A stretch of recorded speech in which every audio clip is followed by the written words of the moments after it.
Suppose I were to pose the following question to you. If you were to establish a state in ancient times, what would be the foremost priority? What would your answer be? While I cannot speak for you, I believe the most fitting response to this question would be the army. This is because in those eras, the army epitomized your sheer power. If you possessed a poorly organized military force, I can guarantee that your state's lifespan would be shorter than that of a single human generation.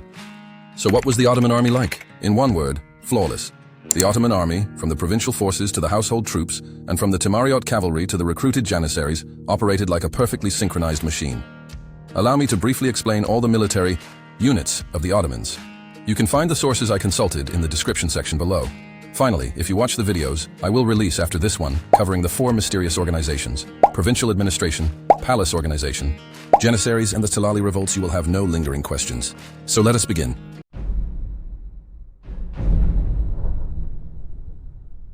In the early years of the Ottomans, when they were more of a principality rather than a full-fledged state, they did not have a formal army. Instead, their military efforts were entirely based on voluntary participation. However, there were some critical aspects to this system. Turkish tribes loyal to Osman Gazi and certain organizations aligned themselves with him, enabling significant conquests in the region.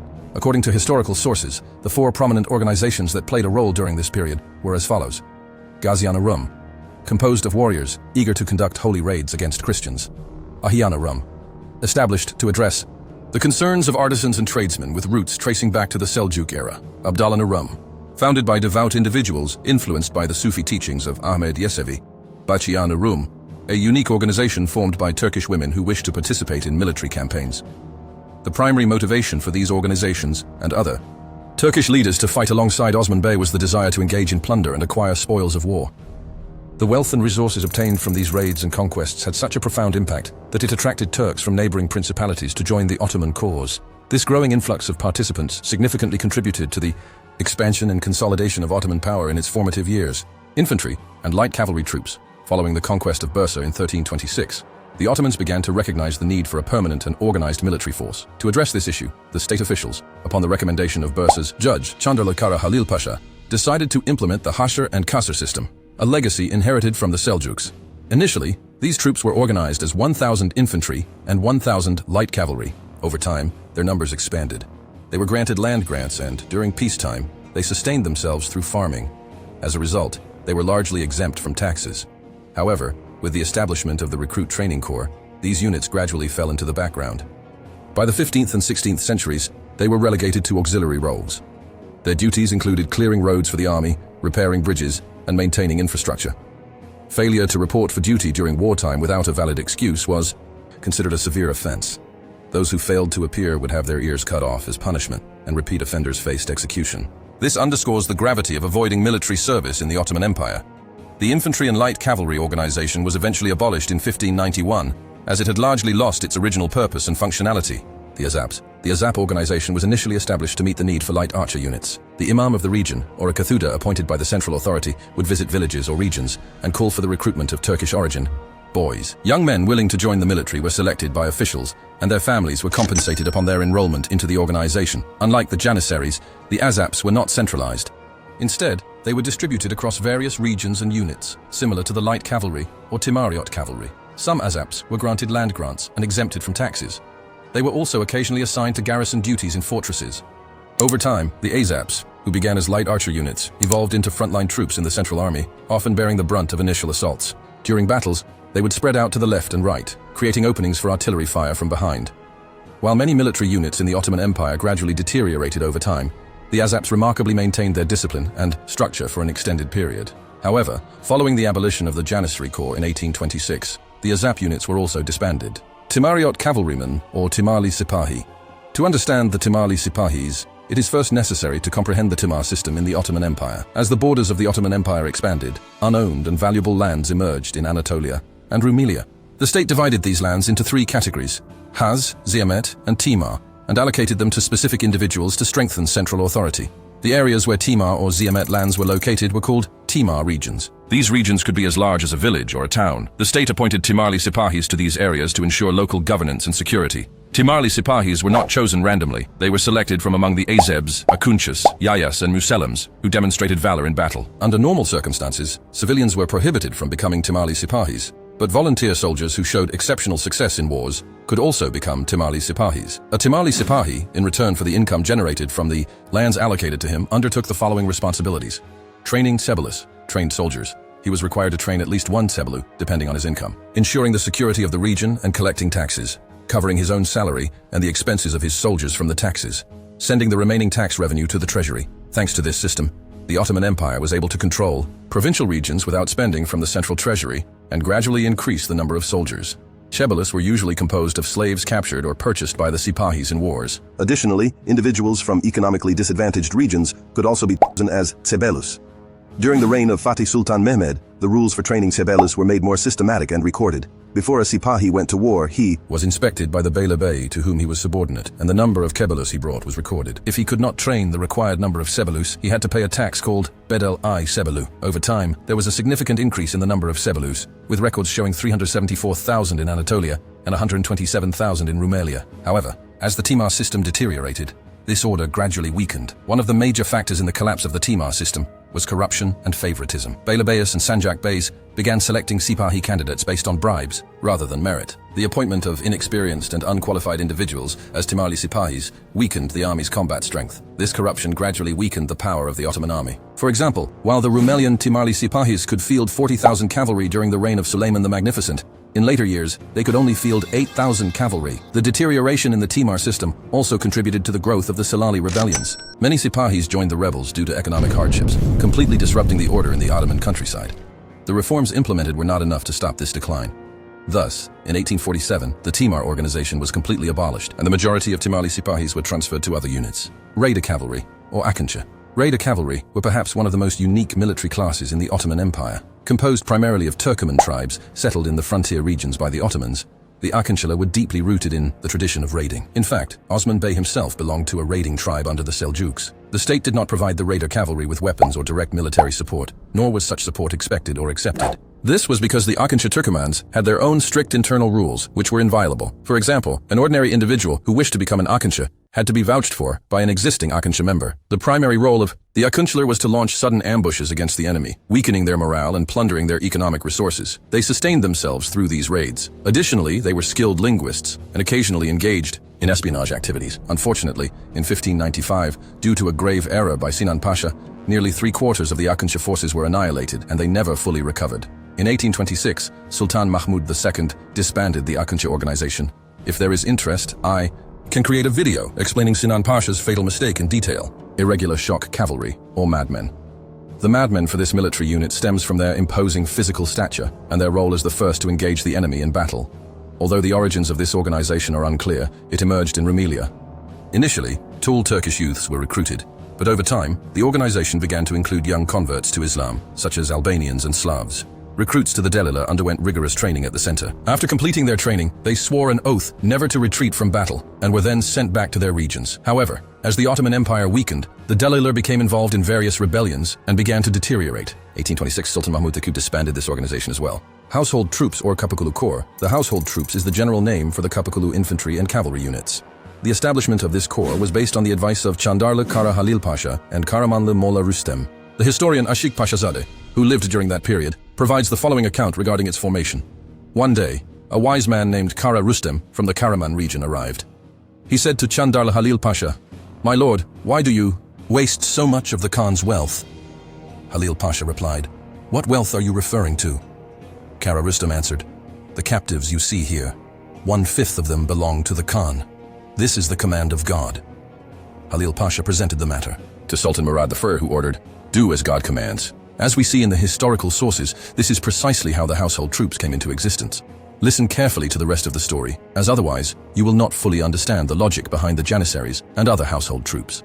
Household troops was sustained by three main sources: the Pençik system, Devşirme system, or child levy system, Sons of the Kul, the Pençik system, or 1/5 levy system. In short, this system worked as follows. After a battle, the captured prisoners of war were distributed among the Turkmen warriors who had fought.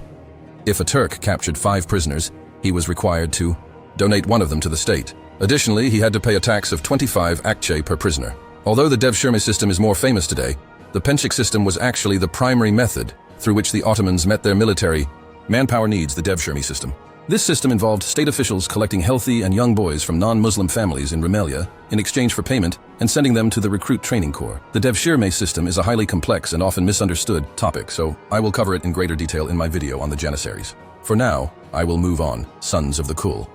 In short, these were the sons of Janissaries. This system was not initially used because Janissaries were strictly forbidden from marrying. However, by the 16th century, the rules began to deteriorate, and Janissaries started to marry, leading to the inclusion of their sons in the Kapıkulu system.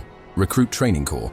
Children selected for the devshirme system were first brought to the Recruit Training Corps. Upon arrival, the child would immediately be sent to a Turkish family engaged in farming, where they would stay for 7 years. During this time, the child would work in agriculture, learn the Turkish language, and convert to Islam. After the 7-year period, the child would return to the Recruit Training Corps, where they would spend another 5 years learning various trades such as carpentry, tailoring, and blacksmithing.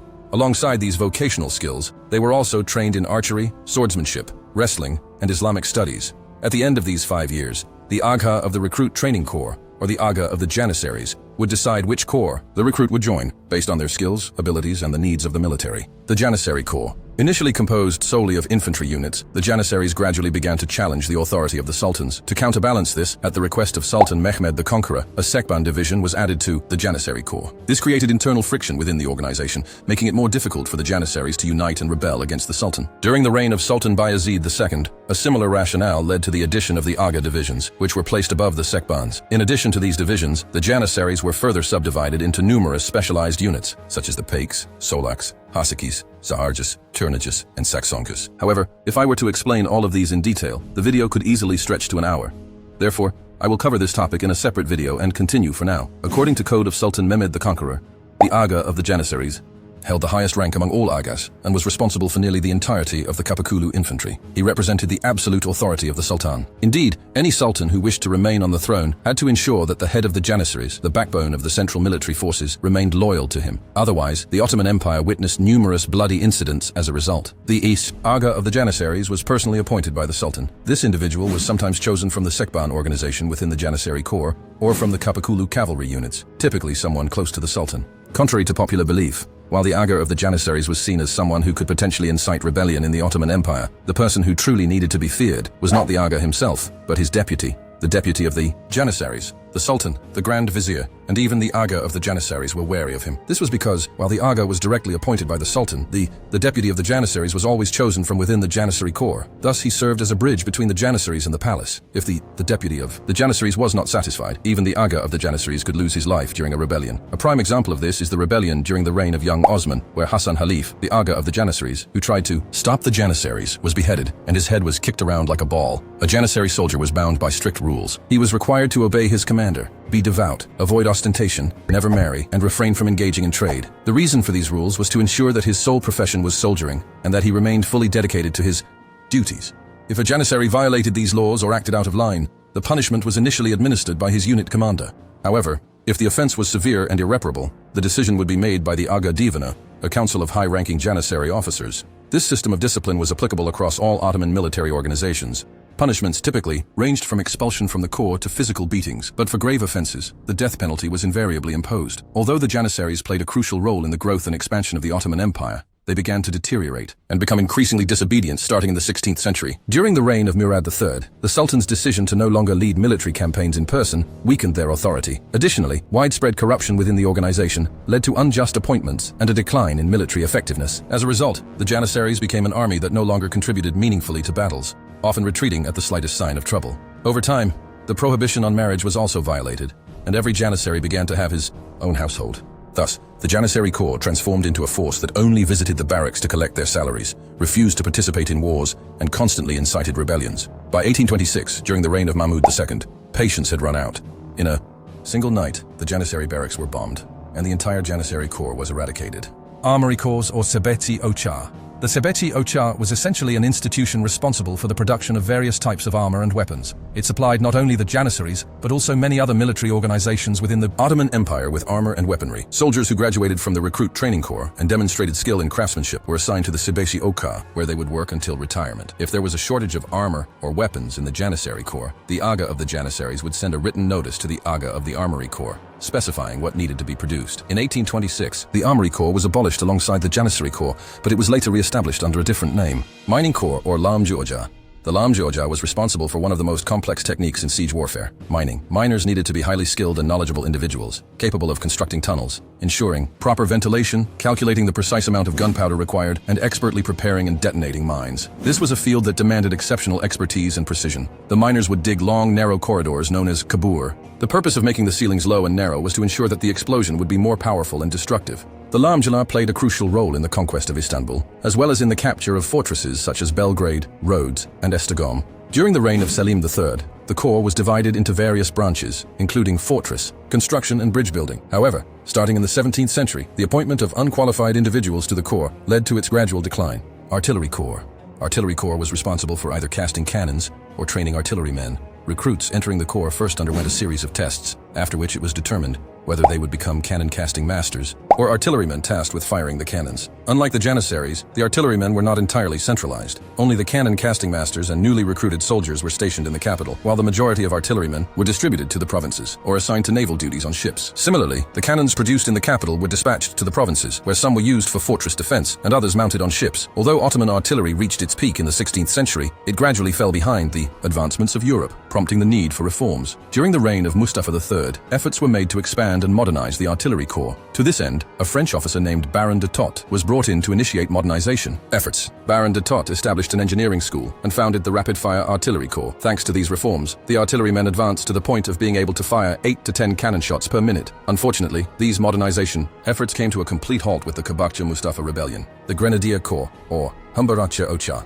One of the most significant distinctions between the Humberacı Ocağı and the Artillery Corps was that the Grenadiers specialized in using mortars and hand grenades. From the moment they were recruited into the corps, Humberacılar underwent a series of tests to determine whether they would become grenadiers or mortar-casting specialists. Like the soldiers in the Artillery Corps, some were assigned to naval duties, while others were stationed in fortresses. Over time, the Humberacı Corps also lost its effectiveness, particularly falling behind Europe in terms of artillery shells. In 1730, during the reign of Sultan Mahmud I, it became clear that the military's weakening needed to be addressed. The Sultan convened a council and compiled recommendations on paper. The solution was evident. The corps needed to be completely overhauled by an engineer. However, the problem was that the Ottoman Empire lacked well-trained engineers. To solve this issue, Sultan Mahmud brought in a French-born engineer who had converted to Islam and taken the name Ahmet Pasha. Ahmet Pasha successfully revitalized the Humberacı Corps, primarily by transforming its central headquarters into an engineering school. The Humberacı barracks functioned as a part-time military academy, where soldiers were continuously trained in mathematics and geometry. Additionally, the corps was reorganized to operate more cohesively.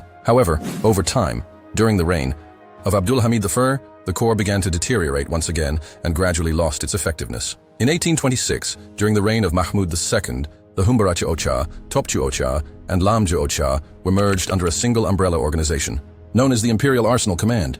Household Cavalry, or Kapıkulu Süvarileri.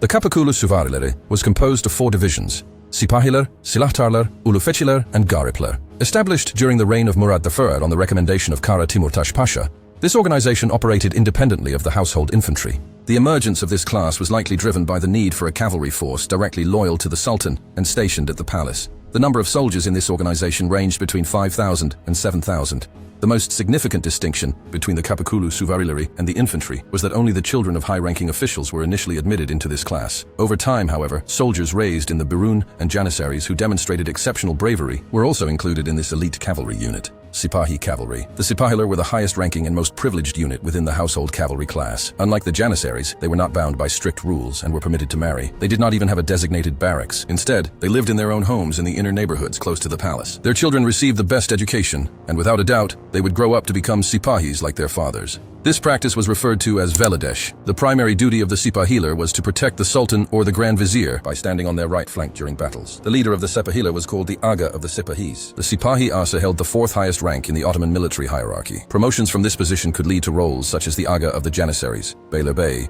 or even Grand Vizier. Additionally, the Sipahi Asa was responsible for overseeing all units of the Kapıkulu Süvari and ensuring their coordination during battles. The Silahtarlar. The functioning of the Silahtarlar was quite similar to that of the Sipahiler. They also faced no restrictions on marriage and lived in areas close to the palace. Their primary distinction from the Sipahiler was that they were more involved in palace duties and the protection of the palace, rather than direct combat. Typically, after Friday prayers, they distributed money to the poor. When the Sultan went hunting, they accompanied him, and they also participated in ceremonies and processions alongside the Sultan. The leader of the Silahtarlar was called Aga of the Silahtar. The Aga of the Silahtar also served as the palace commander and was responsible for the security of the palace. Ulufeciler Ulufekçiler. The Ulufekçiler were divided into two groups, right Ulufekçiler and left Ulufekçiler. The right Ulufekçiler were primarily responsible for the security of the Grand Vizier and high-ranking state officials, while the left Ulufekçiler were tasked with protecting the treasury and valuable assets. During wartime, they were positioned on the right and left flanks of the army, responsible for encircling the enemy or providing support. Garipler. The Garipler were also divided into right Garipler and left Garipler, but there was no significant difference in their duties. Their primary role was to safeguard the army's supplies and provide logistical support during campaigns. This organization, which numbered no more than 2,000 members, was often marginalized and rarely mentioned in historical sources, making it an intriguing and somewhat obscure structure. This vast system I have described continued until 1826. In that year, Mahmud II finally eliminated the Janissaries, who had been constantly rebelling and weakening the state day by day, and established a new military organization in their place. We'll cover the military changes between 1826 and 1923 in the second part of this video. But for now, that's all from me. Don't forget to support me by leaving a like and a comment. I hope you enjoyed the video. Until the next one, take care and goodbye.